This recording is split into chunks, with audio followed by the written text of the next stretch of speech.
दोस्तों आज हम एपिलेप्सी के बारे में बात करने वाले हैं। एक बीमारी है और एक ऐसी बीमारी है जिसकी वजह से जो बीमार हैं सिर्फ वही नहीं, उनके परिवारजन जो हैं उन पर भी इसकी एक बहुत ही डीप इंपैक्ट हमें देखने को मिलती है। यह वॉचिंग स्टडी क्लोज, मेरा नाम है प्रशांत मामानी। एपिलेप्सी को लेकर एक अच्छी खबर हमें पढ़ने को मिल रही है। It is coming from England.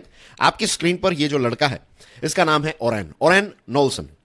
ये स्कूल में पढ़ता है और ये बच्चा जो है इसका नाम मेडिकल हिस्ट्री में हमेशा हमेशा के लिए नोट डाउन हो चुका है। The reason is he is the first one in the world, दुनिया में पहला इंसान जिसके दिमाग के अंदर एक डिवाइस फिट किया गया है। और ये डिवाइस जो है इसका मेन काम क्या है, ये जो सीवियर एपिलेप्सी है, जो मिर्गी के दौरे पड़ते हैं, इसको रोकने का काम ये डिवाइस करने वाला है। और अगर ये डिवाइस सक्सेसफुल रहा तो दुनिया में बहुत सारे लोग जिनको ये एपिलेप्सी की बीमारी है दोस्तों, उनका जीवन हमेशा हमेशा के लिए बदल जाएगा। और जैसे मैंने आपको बताया, सिर्फ उनका नहीं, परिवारजनों का जीवन जो है वो भी हमेशा हमेशा के लिए चेंज हो जाएगा।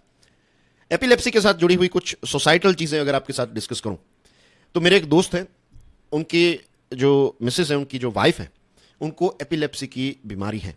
और कई बार ऐसा होता है कि जो उसका एक स्प्रे आता है, you have to use that spray, हमेशा अपने पास रखना है। और एक दो बार ऐसा हुआ कि वो स्प्रे जो है वो गलती से छूट गया कहीं पर और इनको मिर्गी का दौरा पड़ गया और सिचुएशन जो है वो काफी ज्यादा क्रिटिकल हो गई थी। लाइफ थ्रेटनिंग सिचुएशन हो सकती है। कई बार ऐसा भी हो सकता है कि आप रास्ते पर कहीं जा रहे हो, जस्ट इमेजिन कि अगर आप रोड क्रॉस कर रहे हो और आपको ये मिर्गी का दौरा पड़ा और कहीं से ट्रक या फिर कोई व्हीकल आ रहा है तो क्या होगा।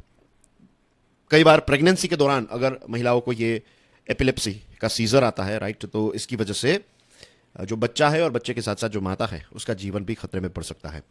और ऐसे कुछ रीजंस हैं जिसकी वजह से यह भी देखने को मिलता है कि जिनको एपिलेप्सी की बीमारी होती है, अगर उनका कहीं पर रिश्ता तय किया गया है तो सामने वाले को अगर पता चले, लड़की या फिर लड़के वाले को पता चले कि भाई जो लड़का या फिर लड़की है उनको एपिलेप्सी की बीमारी है, तो रिश्ता भी तोड़ देते हैं।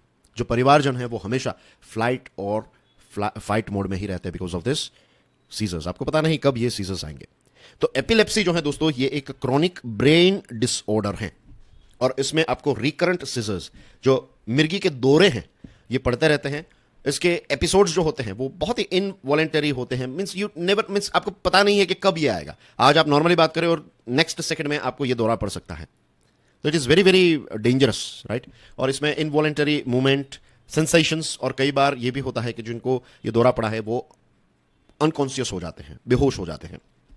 सीजर्स जो हैं इनकी फ्रीक्वेंसी ऐसी भी होती है कि कई बार दिन में एक दो बार, तो कई बार जो सीवियर है तो उनमें तो बहुत दिन के अंदर 100 से भी ज्यादा सीजर्स जो है वो आ सकते हैं। और ये सीजर्स क्यों आते हैं ये समझ लीजिए। Abnormal electrical discharges in A group of brain cells, हमारा जो दिमाग है ना, उसमें इलेक्ट्रिकल एक्टिविटी होती रहती है और जब ये इलेक्ट्रिकल एक्टिविटी जो है ये एबनॉर्मल हो जाती है, राइट, तो इसकी वजह से ये सीजर्स जो है वो आते हैं। अब इनके कॉजेस की बात करें तो ब्रेन डैमेज एक रीजन हो सकता है, जेनेटिक फैक्टर्स रीजन हो सकता है, इन्फेक्शन और मेटाबॉलिक डिसऑर्डर्स। लेकिन 50% जितने केसेस में आज भी पता नहीं है कि क्यों इस प्रकार की चीजें हमें देखने को मिल रही हैं। रही बात इसकी दवाई की, तो देयर इज नो क्योर। ऐसी कोई दवाई नहीं है कि आपने एक बार दवाई ले ली और ये हमेशा के लिए खत्म हो गया, नहीं। 70% जितने लोग जिनको एपिलेप्सी की बीमारी है तो उनको मेडिकेशन और दूसरी ट्रीटमेंट से ये सीजर्स जो है उन पर थोड़ा बहुत कंट्रोल रहता है। लेकिन बाकी के लोग जो हैं तो they have no access to medication, उनको कभी भी ये दौरा पड़ सकता है। और इसके क्या क्या डेंजर्स हो सकते हैं, you can think about it, right. आप जानते हैं कि ये कितना डेंजरस हो सकता है। अब ये जो ओरान है, जो लड़का है, उसके बारे में हम बात करते हैं। ओरान जो है, he is suffering from this Lennox Gastaut syndrome. ये एपिलेप्सी का ही एक फॉर्म है, लेकिन ये एक ट्रीटमेंट रेजिस्टेंट फॉर्म है। बहुत ही सीवियर लेवल का एपिलेप्सी आप इसको कह सकते हैं। और डेली सीजर्स जो हैं ओरान के, ये 2 डजन, आप सोचिए 24 से लेकर 3 डिजिट में 100 से ज्यादा सीजर्स जो है, तो कॉन्स्टेंटली यू कैन इमेजिन कि उनको सीजर्स जो है वो आते रहते हैं। ओरान की जो माता है वो कहती है कि ओरान को अलग अलग प्रकार के सीजर्स देखने को मिलते हैं। कई बार क्या होता है कि सिर्फ वो ही शेकिंग वायोलेंटली, कई बार ऐसा होता है कि वो बेहोश हो जाता है, तो कई बार उसकी ब्रीदिंग सिस्टम बंद हो जाती है और उसको इमरजेंसी में एडमिट करना पड़ता है। तो you can imagine it's not just Ouran but Ouran के पूरे परिवारजन जो हैं उन पर भी ये एपिलेप्सी जो है उसकी कितनी नेगेटिव इंपैक्ट हमें देखने को मिलती है।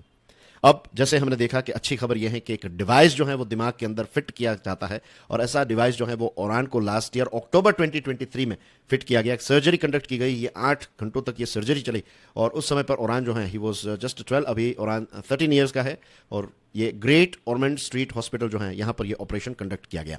ये पूरा प्रोजेक्ट जो है इसमें university college London, Kings college hospital और ऑक्सफोर्ड यूनिवर्सिटी जो है वो भी पार्टनर्स हैं।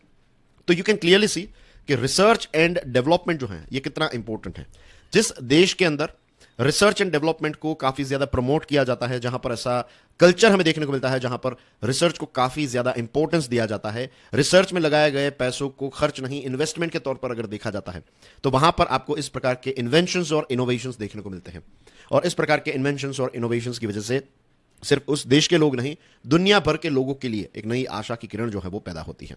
अब ये डिवाइस कैसे काम करता है? ये डिवाइस जो है ये कॉन्स्टेंटली करंट के पल्सेस जो हैं वो एमिट करते रहता है, और इसकी वजह से क्या होता है, ये जो एबनॉर्मल सिग्नल्स जो है ना उसको ब्लॉक कर देता है, डिसरप्ट कर देता है।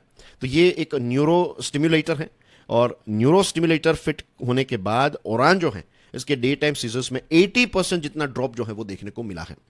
इसको यूके की ही एक कंपनी है एम्बर थेराप्यूटिक्स, इसने बनाया है। और अभी तक अगर आप देखें तो ये जो डीप ब्रेन सिम्युलेटर हैं इसका इस्तेमाल कैसे होता था, पहले जो चेस्ट है वहाँ पर ये सारे न्यूरो स्टिम्युलेटर्स जो हैं उनको रखा जाता था, और फिर वायर्स जो हैं वो दिमाग तक मीन्स ब्रेन तक रखे जाते थे, हमारे सिर पर ये सारे वायर्स जो हैं उनको रखा जाता था एक्सटर्नली ऑफ कोर्स। लेकिन अब सर्जरी के माध्यम से ब्रेन के अंदर, इंटरनल स्कल के अंदर ये डिवाइस को फिट किया गया है, तो अपने आप में एक बहुत बड़ा इनोवेशन है। और इसका रिजल्ट क्या हुआ, जो ओरान है उसकी माता ने यह कहा है कि ओरान का जीवन जो है वो अब बहुत अच्छा हो चुका है, राइट। अब वो एक प्रॉपर टीनेजर की तरह बिहेव करने लगा है, और उसकी क्वालिटी ऑफ लाइफ जो है वो अब काफ़ी अच्छी हो चुकी है, एंड थिंग्स हैव इम्प्रूव्ड। और इसके साथ साथ जो कंसल्टेंट पीडियाट्रिक न्यूरो सर्जन है उन्होंने भी कहा कि ओरान और ओरान के परिवारजनों को इसका काफ़ी अच्छा फायदा मिला है। सीजर्स और क्वालिटी ऑफ लाइफ की बात करें तो इसमें एक ड्रामेटिक इंप्रूवमेंट हमें देखने को मिला है। सो अपने आप में ये एक बहुत अच्छी बात है, एक सक्सेस ही आप समझ लीजिए। अब ये सारी चीज़ें जो हैं वो एक प्रोग्राम के तहत चल रही है, इसका नाम है कैडेट।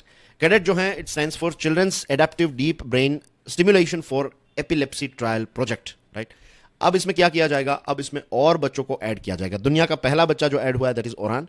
अब 3 और ऐसे बच्चे जो लेनॉक्स गेस्टाउट सिंड्रोम से जूझ रहे हैं उनको इस प्रोग्राम का पार्ट बनाया जाएगा, और धीरे धीरे करके जो फुल ट्रायल है इसके लिए टोटल 22 पेशेंट्स चाहिए। तो ऐसे 22 पेशेंट्स वो suffering from Lennox Gastaut syndrome, उनको फिर ऑन बोर्ड लाया जाएगा, उनके अंदर ये डिवाइस फिट किया जाएगा, और उनमें भी अगर पॉजिटिव रिजल्ट्स देखने को मिलेगा, लेट्स होप कि ऐसा ही हो कि उनके अंदर भी पॉजिटिव रिजल्ट्स देखने को मिले। जो बेनिफिट्स ओरान को मिल रहे हैं वही बेनिफिट्स हमें बाकी के 21 पेशेंट्स में देखने को मिले।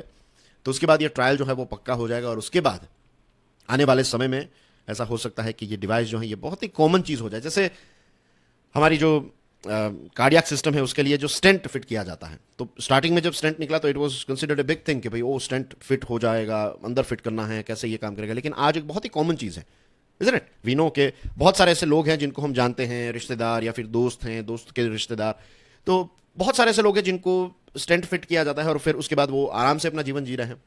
वैसे ही एपिलेप्सी वाले जो लोग हैं उनके अंदर ये डिवाइस आए और वो भी अपना जीवन जो है वो नॉर्मली जी पाए, तो इससे अच्छी क्या बात हो सकती है, right. So that's basically everything in today's discussion, dear friends. Thank you very much for your love and support. I'm sure आप इस वीडियो को दूसरे स्टूडेंट्स के साथ और ऐसे क्यूरियस लोगों के साथ शेयर जरूर करेंगे, और खास करके वे लोग जिनके परिवारजन में किसी को एपिलेप्सी की बीमारी है तो उनके साथ इस वीडियो को शेयर जरूर कीजिएगा। उनके लिए ये एक नई आशा की किरण होगी, ये खबर जो है ये आशा की किरण होगी, और हो सकता है फ्यूचर में जब इंडिया में ट्रायल्स स्टार्ट हों उस समय पर वो भी अगर इसमें पार्ट लेना चाहे तो it can help them a lot. इसी के साथ दोस्तों मैंने एक कोर्स डिजाइन किया है, इसका नाम है लिमिटलेस लीडरशिप। ये कोर्स स्टडी ग्लूज की वेबसाइट पर अवेलेबल है, and do check out my YouTube channel curiously education. That's everything from my side. Thank you very much, God bless you all. जय हिंद।